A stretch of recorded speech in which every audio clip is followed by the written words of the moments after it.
Yes. I think we'll go ahead and call our October meeting at the Paducah Independent Board of Education to order. Madam Secretary, would you call the roll, please? Dr. Koji? Here. Ms. Hancock? Here. Ms. Howard? Here. Dr. Hudson? Here. Dr. Laboon? Here. Have we established a quorum? Yes. Is there a motion to approve tonight's agenda with, I believe, No, that's no, just. that's just, We're good. motion to approve tonight's agenda. I so move. Motion, is there a second? Second. There's a motion and a second. Are there any questions from the board? Call the roll, please. Dr. Koji? Yes. Ms. Hancock? Yes. Ms. Howard? Yes. Dr. Hudson? Yes. Dr. Laboon? Yes. If everyone will please stand, we're going to do the board members for leading us in pledge. I pledge allegiance to the flag of the United States of America and to the republic for which it stands, one nation, under God, indivisible, with liberty and justice for all. First item on our agenda tonight is from Troy Brock, Director of People Personnel. This is attendance report. All right, good evening, everyone. Good evening. I'm going to be reporting to you on month 2 of our attendance for the school year. That includes August 31st of this year through September 27th, which includes 18 instructional days. And so you've got this under separate cover, I believe. And so I want to go through, of course, our enrollment, attendance, and our ADA for the month. Enrollment. I want to take note that our total enrollment for the at this point right now, we are down 12. We have 2901 at the end of the month versus 2913 at the end of the second month during last year. And looking at some of the movement that we've seen, we mentioned this in our last meeting, was McNabb Elementary School has seen a decrease of about 38 students, whereas Morgan and Clark have seen an increase of 13 and 24 respectively. In looking at our numbers, in discussing with Ms. Spann about that, we are seeing some issues within the community, as well as some discussion points that we've had. Is we are seeing some things in the community as far as rental properties and evictions and some things like that, but also some movements of families into the county. And also, I think we can offset some of this enrollment looking at the McNabb Elementary students maybe going to offsetting some into Morgan and Clark as well. In that discussion with Ms. Spann, she's also very welcome and open to anybody who would like to also join her in conversations she's had with the city and housing authority to see what can be done in those areas as well, to make sure that we can keep our families and also grow our families in those in the McNabb School District.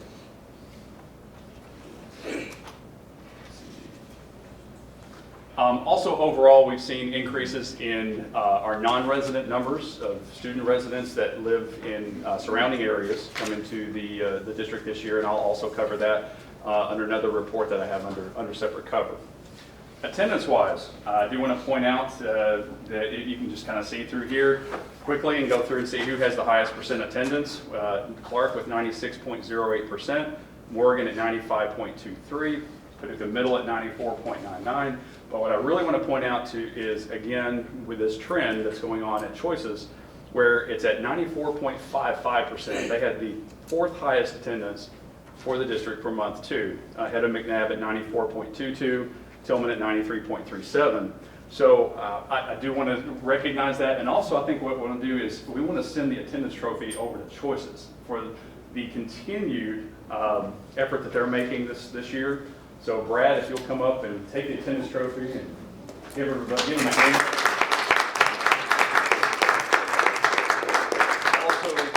Also want to extend some way that we can recognize the kids at Choices. Thank you. Yeah, absolutely. So if there's some ideas, Brad, that you guys have, or if you want to celebrate this accomplishment over the time that we've had, I definitely want to give that opportunity to our students at Choices as well. ADA, I love talking about the ADA this year because finally the state has kicked in our ADA at $4,100 per child this year, as well as giving us full day kindergarten funding. So what that looks like is for this year versus last year is up 169.69 on the ADA side of things. Cumulatively, it's up 151.53. And I always have to double take that just because I'm not used to seeing that. It's kind of like, are you for real? Is this really where what we're actually seeing? And yes, it is. Now, what that equates to, if that $4,100 per child is an increase of $621,273 for educating kids in Paducah City Schools. So we're excited about that. And as long as we keep our ADA, our attendance up, then I'm looking forward to sending off at the end of the year when I send off the attendance report to the state that we'll be able to maintain or even greater than that. Our goal, as always, is 96% attendance for the school year. Right now, cumulatively, we are at 95.02%. Now, that's a hard number to come back up from, especially going into flu season, into the winter months. But I will say that we are on par, if not better, than a lot of our districts around us. So everybody's kind of coming out of COVID and getting back into the swing of things. So we'll continue to work on getting those numbers up. Want to point out, you can kind of see our enrollment graph. As mentioned, we're down 11 students from last month, and then pretty even. We've gone down a little bit at Paducah Middle School, but we're kind of maintaining with a difference of 11 between month. This is usually about the time right after, and especially next month, we'll see some movement because something happens. Fall break is a magic time. We always see right after fall break a lot of movement in and out of the district. So we'll see a lot more jumps in the enrollment next month as well. And then our attendance percentages, as you can see here, from month 1 to month 2, and choices, we had that increase up to 94.55. And so everybody's either maintaining, most everybody is maintaining or increasing. A couple of drops there, but I know they'll get back on and gauntlets that every month gets thrown down. So I know they'll want to see Tillman come back up, and as well as Clark. So with that, do you have any questions about the attendance report? Any questions? I want to share. Questions from the board for Mr. Rock for attendance? What do you think is responsible for the drop in Tillman? For the decrease in attendance at Tillman? That's a good question. Off the cuff, I'm not really 100% sure. I'd have to look at it more almost on kind of a daily basis to see. But we are seeing an increase in unexcused absences, some truancy-related issues. I know we've also seen increases in mental health and anxiety as well with our students coming out of COVID. So we're responding to those as well, doing a lot more messaging with our families. I have our attendance clerks now. Every time a student misses 2 days, no matter what the reason, it could be excused, it could be unexcused, but a parent gets a message saying, overall, your child is at X number of days for the year that they've missed, and some positive messaging there, as well as some of the impacts that go on if we don't respond to those attendance. Because what we have seen in research over time is that parents tend to underestimate the number of days that their child actually misses. If you ask them at the end of the school year, how many days do you think your child missed, they will underestimate, and usually it's significantly higher than what they estimated. So we want to communicate regularly with families to let them know, as well as get them on to Parent Portal so they can get regular, immediate feedback on their child's attendance. Just to answer your question, I can't pinpoint one thing, but it's certainly something that I'd like to investigate further and see how we're doing this month. Because like I said, this goes only to the September 27th, and we're already halfway into October. Thank you. You're welcome. Are there any other questions from the board? Okay. All right, one last thing I want to show you is our non-resident students. I have word out to all the other DPPs in our region to give me some numbers of our residents who are attending their districts. However, I want to point out what we have is this year, it's usually, and it's always McCracken is our largest numbers, but we have 444 students that are residents of McCracken County School District versus 373 last year. That's a big jump. It's a big jump of 71 students. So where is that coming from? I will point to a few things. One is the accuracy in reporting and data collecting. With online registration now exclusively, then we're able to better track their non-residency into and out of our district. I think also what we're seeing is, since we're seeing a slight decrease in our overall enrollment, is also a movement of our families into the county area and then remaining students of Paducah City Schools. We're seeing some of that as well. And then also I think what we see is opportunities post-COVID. And a better uptick, I think, in some positive public relations, the PR, the communicating that we do to everybody in our area. I think that also has a positive role to play in our student enrollment from outside of our district. That's the only one I want to focus on really was the McCracken one, but you can see from the handout that I've given you some of the other numbers that from the other districts that are coming to Paducah schools. So any questions that I can field for you on this report? Questions from the board? Okay, thank you All right, very much. thank you very much. Next item on our agenda is item 3.2, student achievement, Globe Life Assistant Superintendent.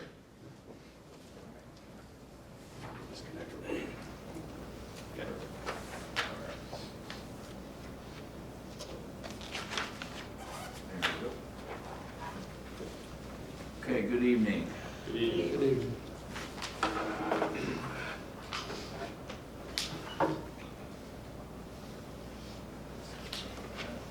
Okay, every year during this month, we report our recruitment of minority employees report.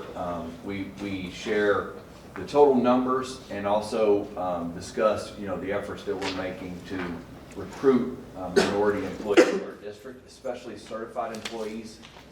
We are constantly trying to figure out how do we get more teachers of color who look like every demographic subgroup in our district. We want to make sure when kids look at our teachers that they see themselves represented or they see their own background represented. And so there's research to support that, and we know it's important. And Dale, I just realized it's in your computer, sorry. Thanks. So, bear with me, sorry about that.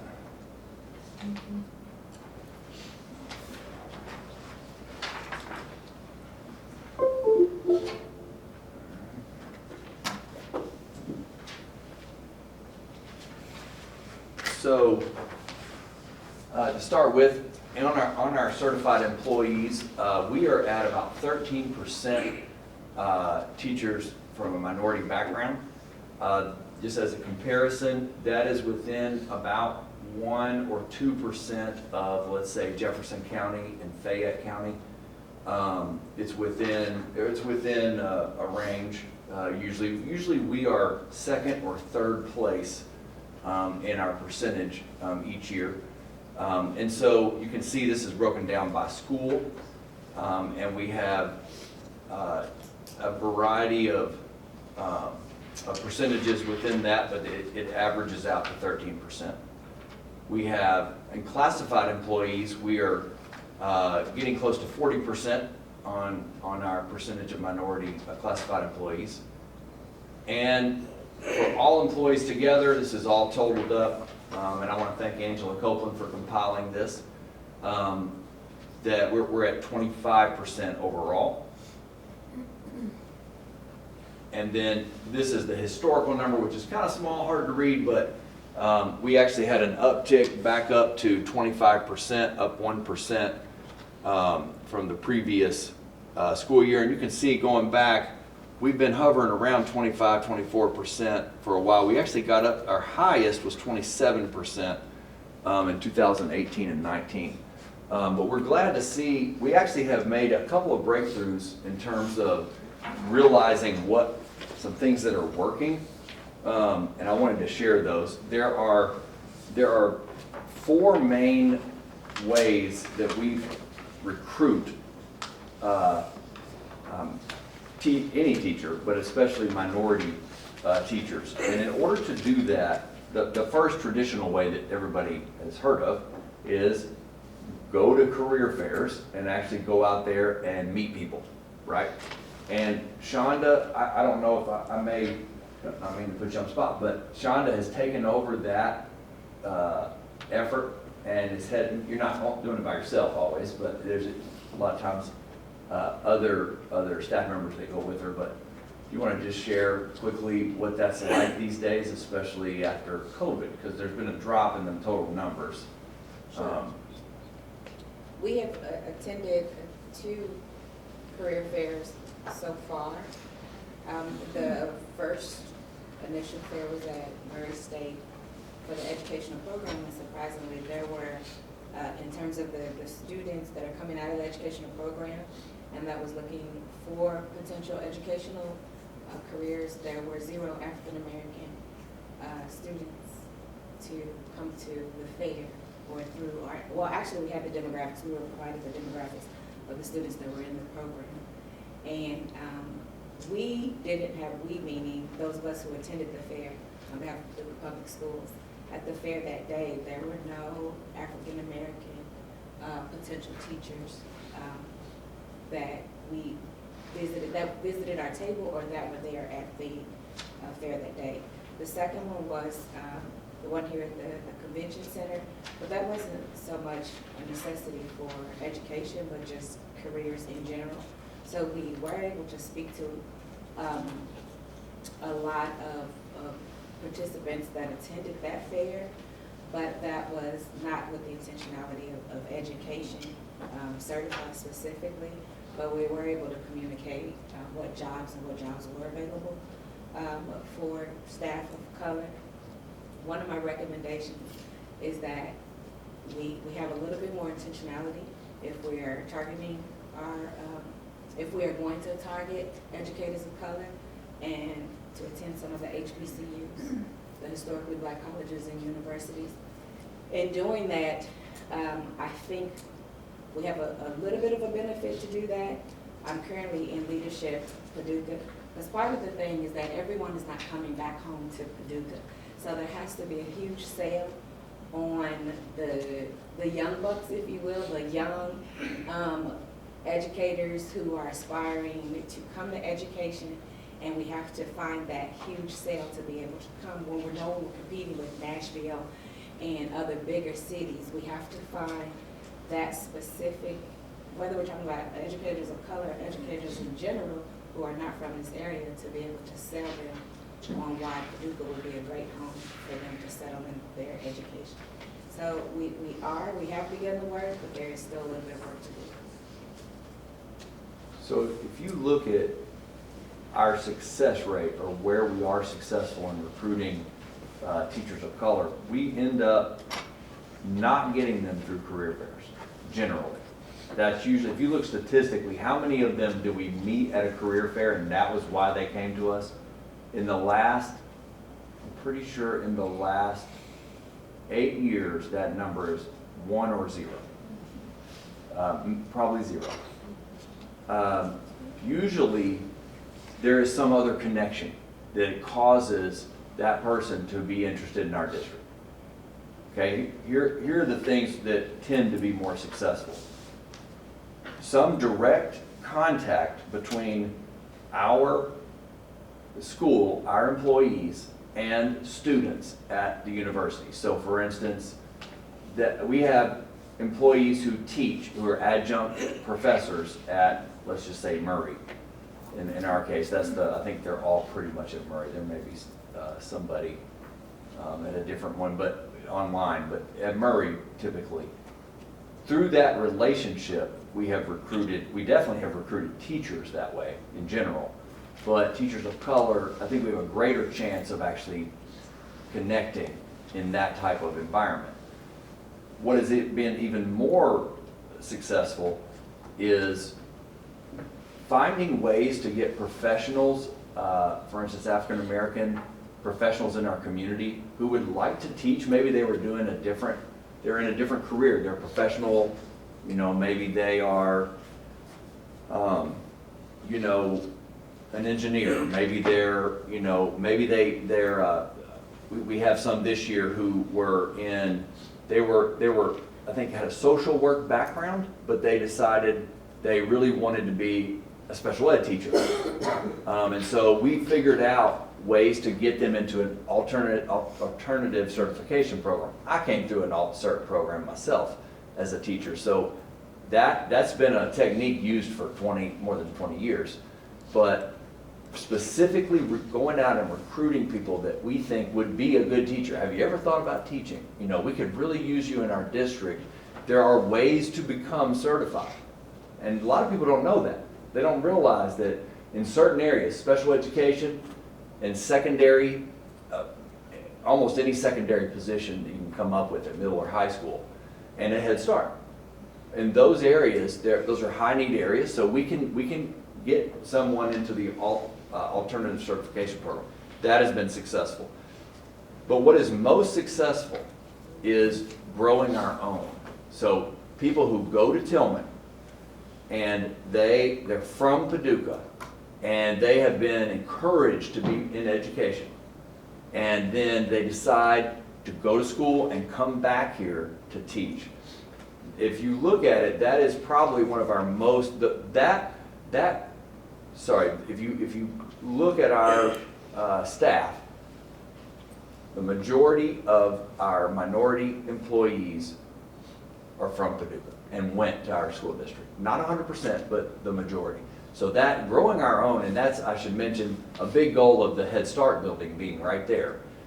That has been critical. Shonda had the idea, and it may not just been Shonda, but we were talking the other day about really recruiting kids back into a dual credit education course. We've been offering it. It's actually been offered at Tillman for a couple years, but we're not getting kids signed up for it, to sign up, so the course doesn't make.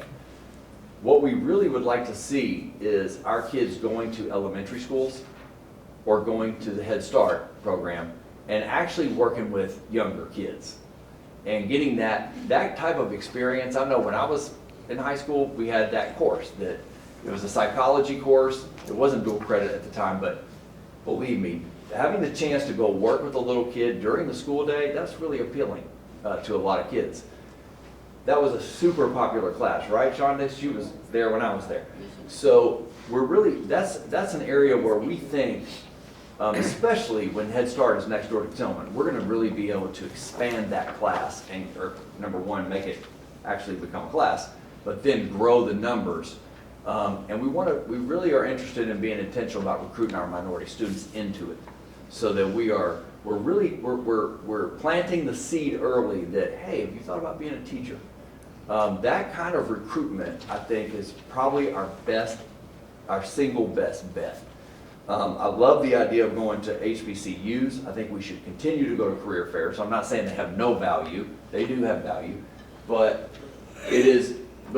and I should mention, there's one more thing that, and I apologize, I failed to mention. Another source of good recruitment for us, not always minority recruitment, but another great source is the professional development school at Murray.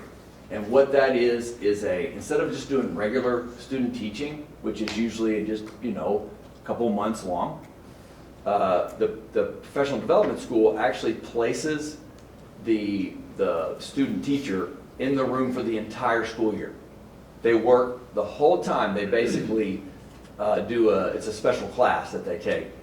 And man, has that been powerful, both for the teacher candidate, and for the relationship that you get to build with them from the school side. So the teacher benefits from more learning in terms of their skill level. They see the whole school year. They see how to start the school year. They're able to really teach they get a lot more practice teaching. But we get the chance to build relationships.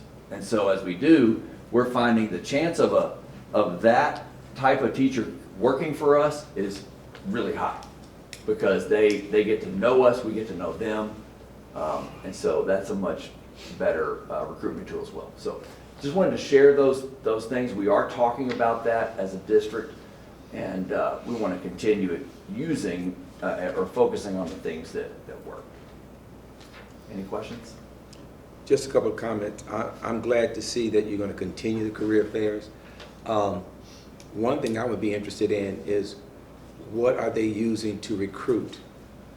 When I used to do career fairs, sometimes it'd be signing a contract, or they'd have a package that, you know, people, if they were moving into that area, they'd know how to get a car, how to do things.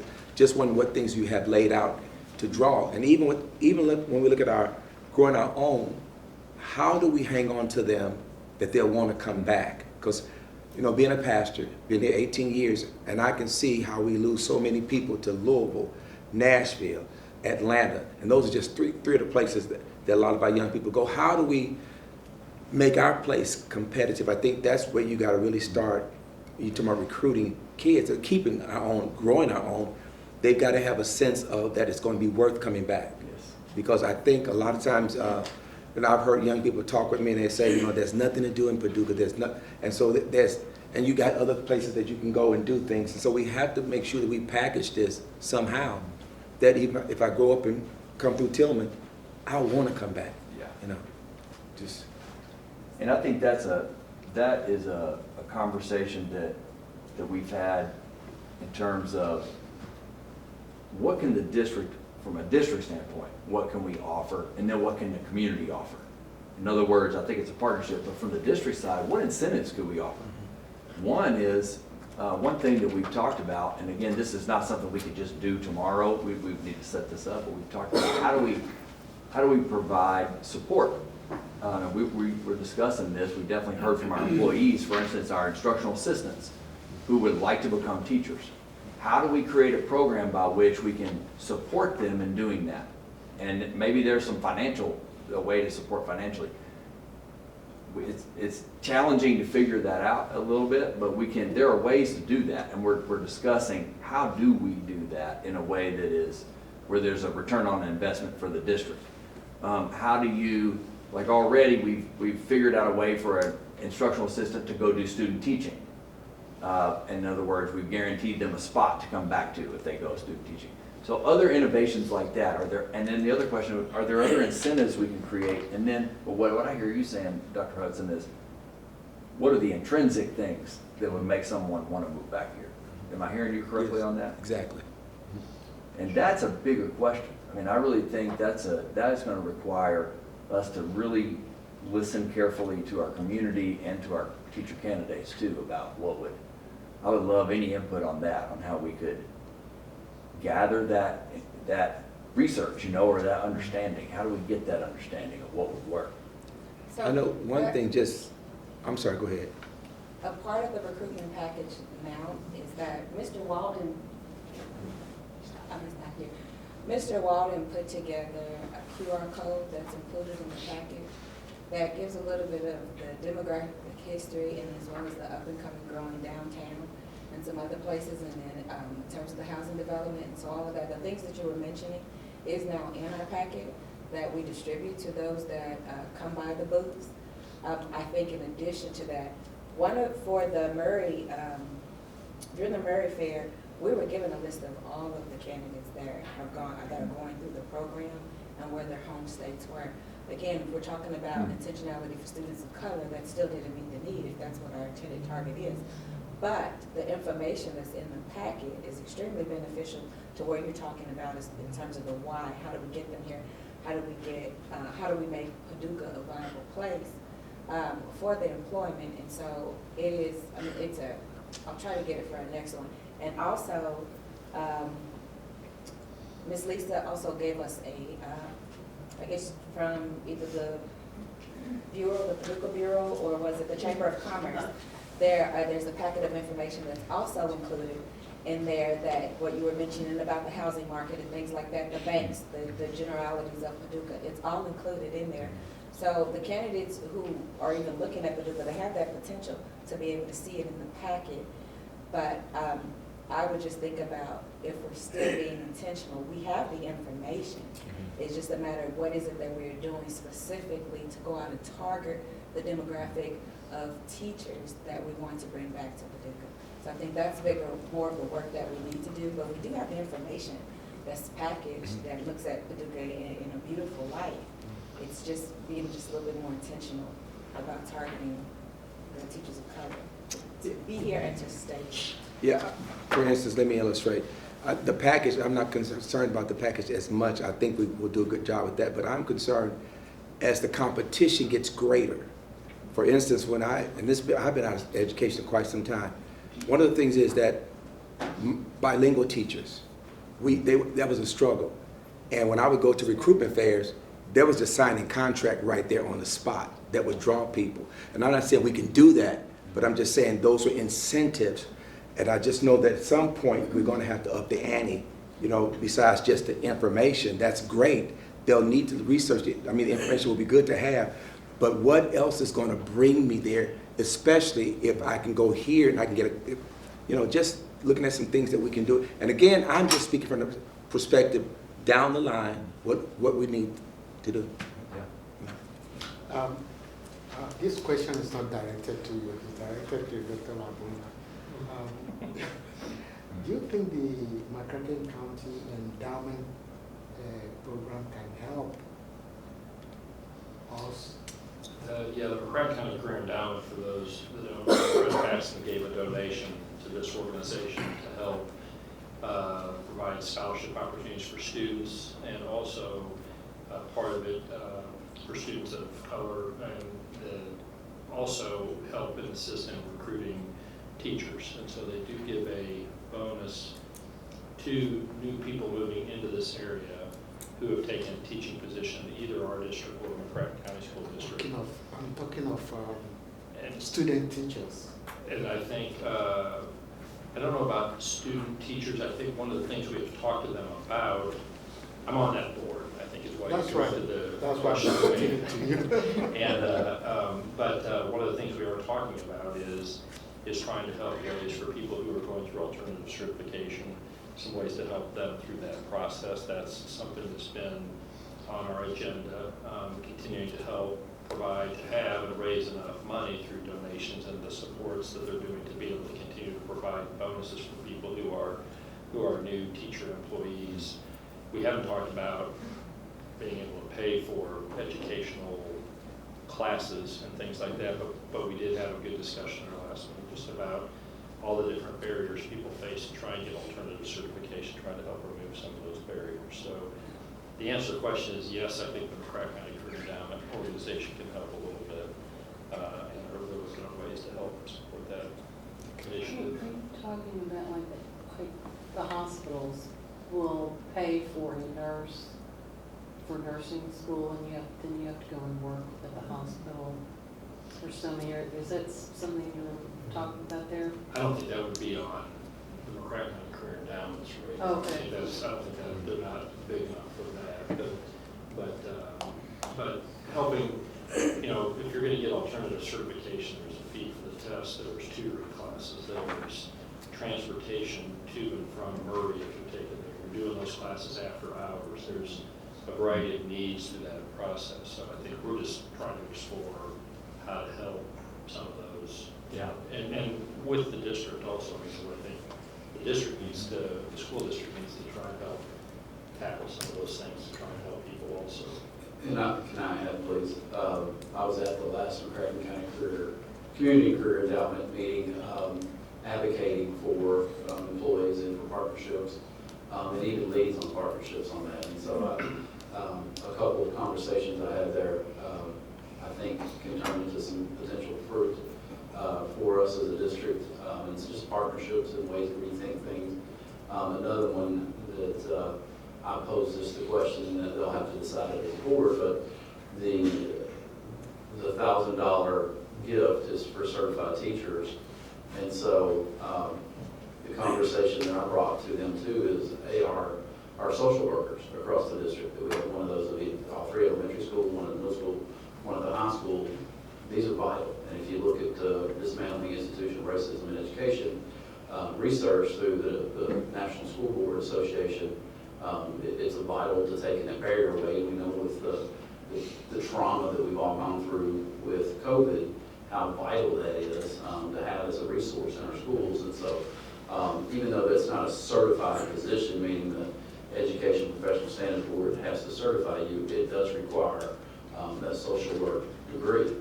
And so asking, would you all consider extending that offer our social workers too. And so through that conversation, also their bylaws are their bylaws, and I've kind of smiled before and said, well, we've changed board policies, and we'll reference that about leave of absence for just a semester, we guarantee your job back.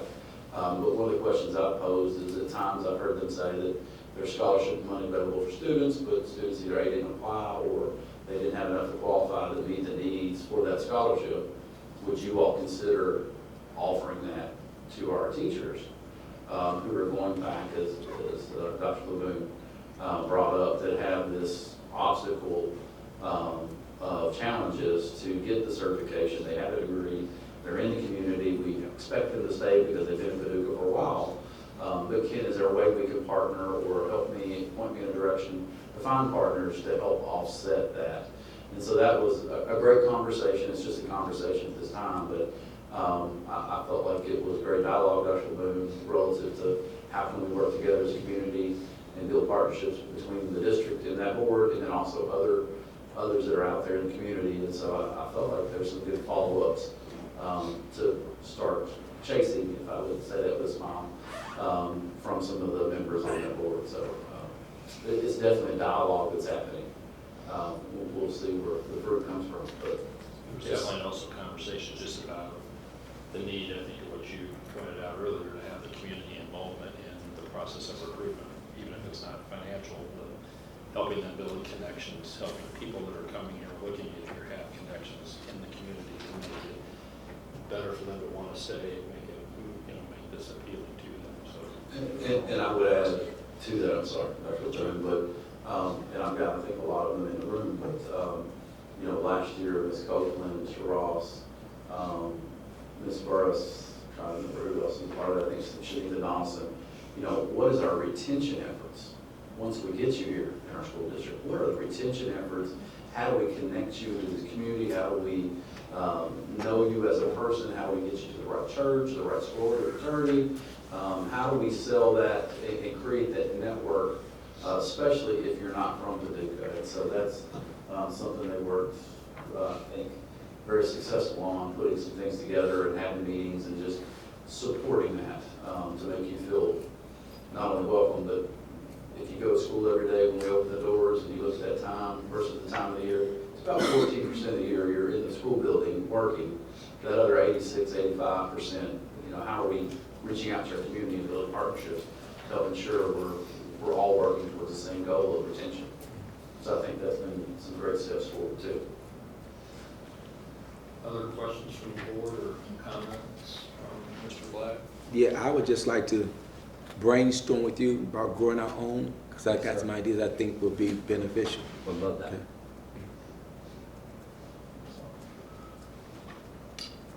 All right. Thank you. Thank you.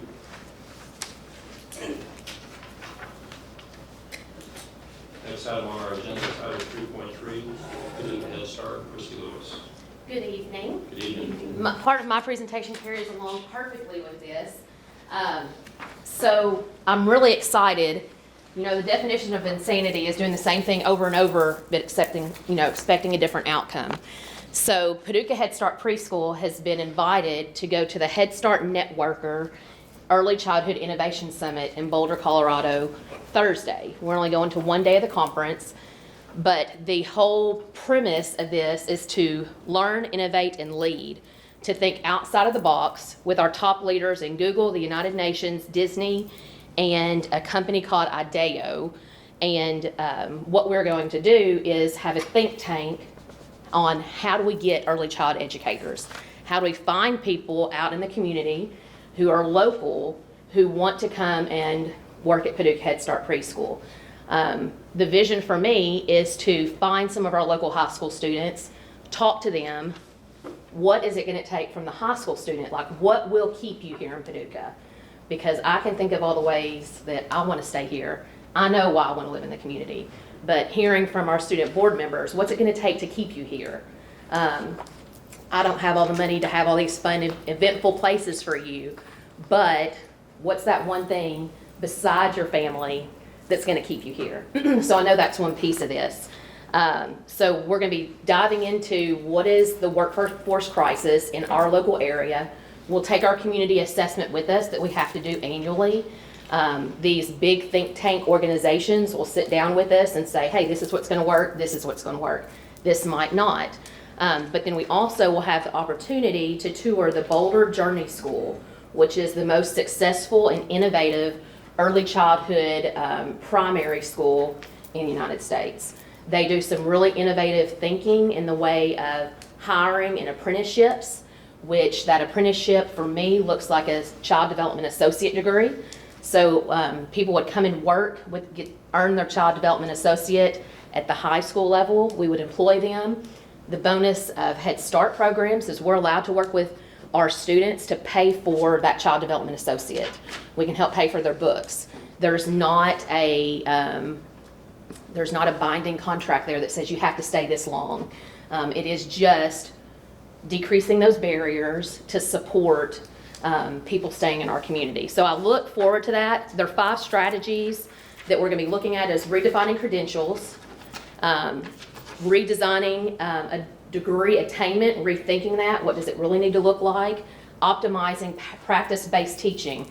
That's one of the things that we see as students come to us, is they lack that practice base, that hands-on, especially coming out of COVID. They've not been able to be as much in a school system with us. Having good job embedding coaching. What's a coaching system look like? And then also incentivizing career advancement. So as you go through steps, even in a classified position, that there might be a way to say, hey, if you're going to do this, then let's look at this next spot. So we take some of our classified employees and help encourage them to become our certified teachers. So I'm excited about that. At the next board meeting, I hope to work with our HR director and present to you some of the key topics from that conference. Secondly, I've got our color scheme down here. So as you have time after the board meeting, please take a look at this, give me your feedback. We had a committee of parents, staff, our board members, and our Head Start Policy Council that looked at these colors. They decided on them. We've changed some things up a little bit, but we're really excited of kind of what this finished product looks like so far. So, Other questions from the board? What colors are we talking about? the colors that we have so far. Oh, for the outside of the building? Oh, okay. The outside of the building, I don't have that. There'll be a mock-up over on the property. They will have the colors of the brick, the mortar, what the roofing will look like, the shingles, but that's a much bigger piece. This is for the inside. Yes, this is- Describe the way they laid out the inside. Are there any questions from the board? I have one for you. Yes. Regarding, to go back to what you're talking about recruitment. So the stuff you're talking about is very exciting for the long-term stuff. Mhm. But next year, you're going to need how many new FTE of teachers for Head Start when the new building opens? Because you're going to be offering full-time Head Start to 315 students supposed to have time for 270. Right. So we will need 16 certified teachers. Which is how many, in addition to And what in you- addition to what we have, we will need 5. And so I'm confident that we're going to find those. It's going to take a lot of hard work between now and then, but we'll get there. We'll find them. Start now. Yes, start now, very much so. Thank you. Any other questions from the board? Okay. The next item on our agenda, we see if there's anything. There was no. There is. The next item on our agenda is an opportunity for hearing of individuals and groups. Item 4.1 is an opportunity for oral communication from the audience regarding items that are on tonight's agenda.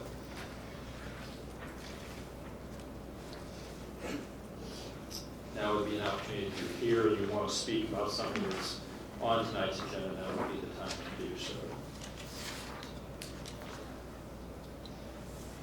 Hearing none, we'll move on to item 4.2. This is an opportunity for oral communications from the audience regarding items which are not included on tonight's agenda.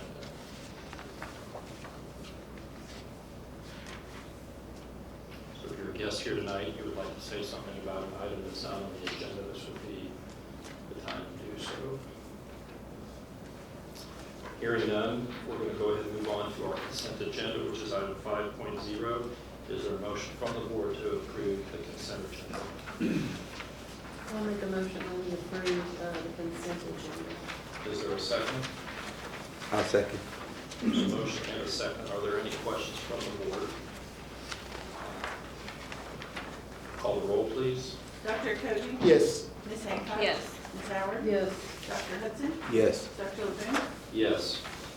Item 6.1, KETS offer. The superintendent recommends that the Paducah Board of Education approve the KETS first offer of assistance for fiscal year 2022 in the amount of $33,318 as presented by Dale Weaver, Director of Technology. The district must match this amount to receive this offer. Is there a motion to approve item 6.1? I'll make a motion to approve item 6.1, CATS offer. Is there a second? I'll second. There's a motion and a second. Are there any questions from the board? Dr. Shively, is this money for technology? Yes, sir. And when we matched it, Mr. Weaver, is there 2 or 3 offers this year? They've done that a little different the last 2 years. This year, there's going to be 2 offers instead of 3, and I think they're going to combine the 3rd offer. So our second offer in the spring time frame, January to March, will actually probably be larger than normal. The projection is that we'll get approximately $21 per ADA through the course of this year. So after the second offer is received, so.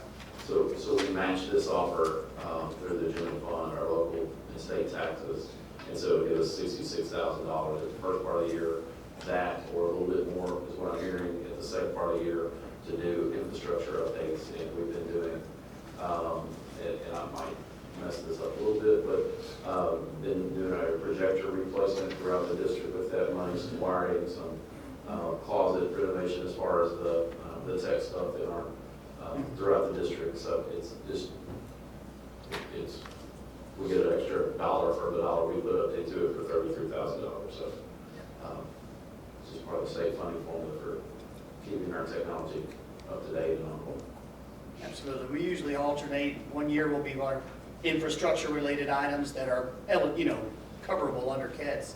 Next year will be a lot more classroom-related things. It just kind of goes back and forth. But it's all direct. It goes direct to student services. So. Any other questions from the board? Call the roll, please. Dr. Koji? Yes. Ms. Hancock? Yes. Ms. Howard? Yes. Dr. Hudson? Yes. Dr. LeBoon? Yes. Item 6.2, district funding assurances. The superintendent recommends that the Paducah Board of Education approve the district funding assurances for 2022-2023 by approving the district assurances. The board is authorizing that all the schools in our district, including private schools receiving funding from our district will be in compliance with all of the assurances listed in the assurances document provided by the Kentucky Department of Education for the 2022-2023 school year, and a copy of that has been provided under separate cover. Is there a motion from the board to approve item 6.2?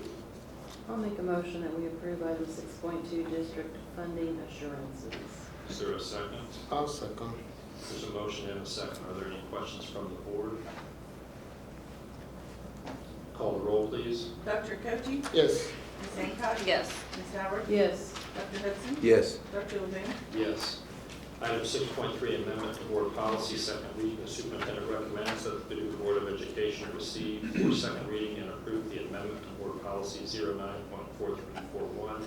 This revision is to define a student who is not on track to graduate for the purpose of seeking eligibility to obtain a high school equivalency diploma. Is there a motion to approve item 6.3? I'll make a motion we approve item 6.3, amendment to board policy, second reading of policy 09.4341. Is there a second? I'll second. There's a motion and a second. Are there any questions of the board or comments from the superintendent? Just to remind you, we talked about this in depth last month relative to on-track for graduation. So it's the exact same thing we presented last month. So we got that working with our counselor and principal from Choices Primary. If there are no questions from the board, call the roll, please. Dr. Koji? Yes. Ms. Hancock? Yes. Ms. Howard? Yes. Dr. Hudson? Yes. Dr. LeBoon? Yes. Item 6.4, amendment to board policy, first reading. The superintendent recommends that the Paducah Board of Education receive for first reading the amendment to Board Policy 09.123. This revision will bring the number of parent excused absences from 5 per year to 6 per year. Is there a motion to approve item 6.4? I'll make a motion to approve item 6.4, amendment to board policy, first reading. Is there a second? I'll second. There's a motion and a second. Are there any questions from the board? Call the roll, please. Dr. Koji? Yes. Ms. Hancock? Yes. Ms. Howard? Yes. Dr. Hudson? Yes. Dr. Levine? Yes. Item 6.5, change order for BG 20-236. The superintendent recommends that the Paducah Board of Education approve the following change order for the Paducah Head Start preschool project. Change order number 7 reflects an increase of $36,897.50 for costs associated with footing revisions per ASI number 10. Is there a motion to approve item 6.5? I'll make a motion that we approve item 6.5, change order BG 20-236. Is there a second? I'll second. Are there any questions from the board? This is adding to the foundation under Yes, some of the support pillars. the alternate addition that we took for the extension of the gymnasium, the load, the for the steel is a little bit more than the engineers calculated. And so that we're able to find a efficiency within that to save us $19,000. If you remember from our conversation, it's been a while since we had a change order, but we were in the positives. The building was costing less up until this change order. So our contingency for the project's right at $1.2 million, and this would put us about 2% of our contingency actually spent out. And so we expect steel beams to be coming soon relative to the roofing aspect of that, and then we'll see the steel building for the alternate add-on to the gym probably around Thanksgiving. So we're not anticipating any major change orders coming, but that's why we have a contingency for the project. Any questions from the board? Call the roll, please. Dr. Koji? Yes. Ms. Hancock? Yes. Ms. Howard? Yes. Dr. Hudson? Yes. Dr. Levine? Yes. Item 6.6, payments to contractors, BG 20-236. The superintendent recommends that the Paducah Board of Education approve the following payments for the Head Start preschool project. Summary payment number 9 in the amount of $1,152,991.39. Bacon Farmer Work and Engineering, $4,472.25, and JRA Architects, $36,881.75. Is there a motion to approve this payment to contractors? I make a motion we approve payments to contractors BG 20-236. There is a motion. Is there a second? I'll second. There's a motion and a second. Are there any questions from the board? Call the roll, please. Dr. Koji? Yes. Ms. Hancock? Yes. Ms. Howard? Yes. Dr. Hudson? Yes. Dr. Levine? Yes. Item 6.7, payments to contractors, BG 22-155. The superintendent recommends that the Paducah Board of Education approve the payments to Ascendant Facilities Partners, LLC, for the Guaranteed Energy Savings Project, payment application number 6, in the amount of $357,479.05, and also direct purchase order log number 5 in the amount of $173,033.12. Is there a motion to approve item 6.7? I'll make a motion to approve item 6.7, payments to contractors, BG 22-155. Is there a second? Second. There's a motion and a second. Are they able to get all the equipment they need? I mean, I realize this is payment for work being done, but with supply shortages and all that kind of stuff, is this? We've had a couple of challenges in that, but it's not something that we've not been able to overcome with some great partners. I don't think it's in yet, but I believe we're short 1 unit in the library once that's been installed in the last couple of weeks. But there's 3 other units, so it's running perfectly. It's just that'll get in, and there's one other item, I think, on our field house. So yeah, it's been, I would almost say, a miracle that we've been able to get as much done as we have in a short amount of time, and it didn't impact us, our school, which we're very thankful for. So other districts, I think I shared this with you a couple months ago, but other districts backed off the start of school in September, then took on this challenge over the summer. Any questions from the board? Call the roll, please. Dr. Koji? Yes. Ms. Hancock? Yes. Ms. Howard? Yes. Dr. Hudson? Yes. Dr. Levin? Yes.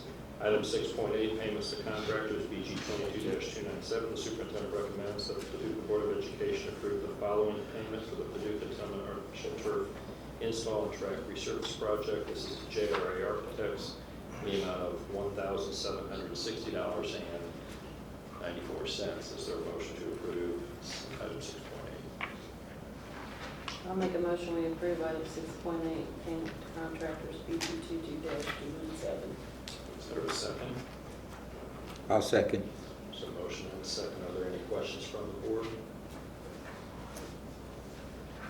Call the roll, please. Dr. Koji? Yes. Ms. Hancock? Yes. Ms. Howard? Yes. Dr. Hudson? Yes. Dr. Levin? Yes. Item 6.9, the superintendent recommends, payment to contractors, BG 23-152. The superintendent recommends that the Paducah Board of Education approve the payment to contractors for the soccer complex project, which is BG 23-152, as outlined below. This is to Bacon Farmer Workman Engineering for $5,500. Is there a motion to approve item 6.9? I make a motion we approve item 6.9, payment to contractors, BG 23-152. Is there a second? I'll second. There's a motion and a second. Are there any questions from the board?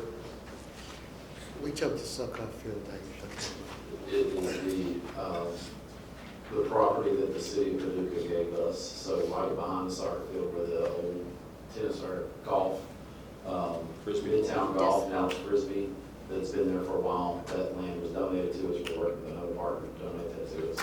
And so we're building out those 2 soccer fields there, and I'm happy to report that we had a pledge of $500,000 to do that, and the first installment payment of $250,000 came in last Friday. And so as we go forward, you'll see us revise that BG1, change that funding source as a gift from the Paducah Public School Foundation that will cover the expense of this. So this isn't going to be an item that we anticipate any district monies being spent on. It's just, we've got the BG1 started by general fund, knowing that once we had a check in hand, we would do the paperwork to commit the foundation and being the one that pays for the work. So that'll be on your agenda next month. It really came in Friday. We didn't have to add it. But yes, it's going. Okay. Other questions from the board? Call the roll, please. Dr. Koji? Yes. Ms. Hancock? Yes. Ms. Howard? Yes. Dr. Hudson? Yes. Dr. Levin? Yes. Item 6.1, 0.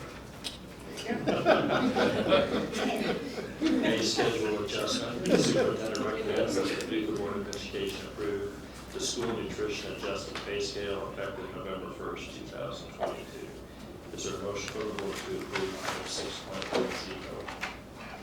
I make a motion we approve item 6.10, payment schedule adjustments. Is there a second? Second. Are there any questions from the board or comments from the superintendent? Just for our audience sake, I'm sure you all aware of as a board, but our food service program has a different fund number. It's completely, Ms. Copeland, correct me if I say anything wrong, but it's Fund 51. And so the expenditures out of that fund are covered by the revenue that comes to us from the federal government for reimbursement for our meals. And so all of our employees' salaries are only paid out of that fund. And so as we went through last fiscal year, we had some additional monies in there. And as we got through the audit process, we felt comfortable to invest that money, which we can't spend on anything else besides supplies or stoves, et cetera, for our employees, invest a portion of that money into our employees. And so we have been working with them for about a month, maybe a little bit longer, relative to getting their input.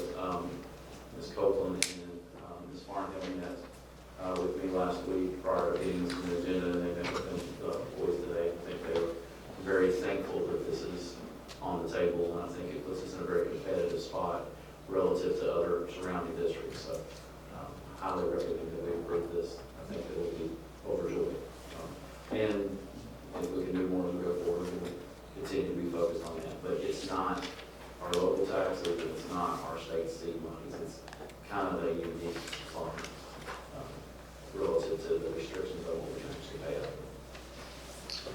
from the board?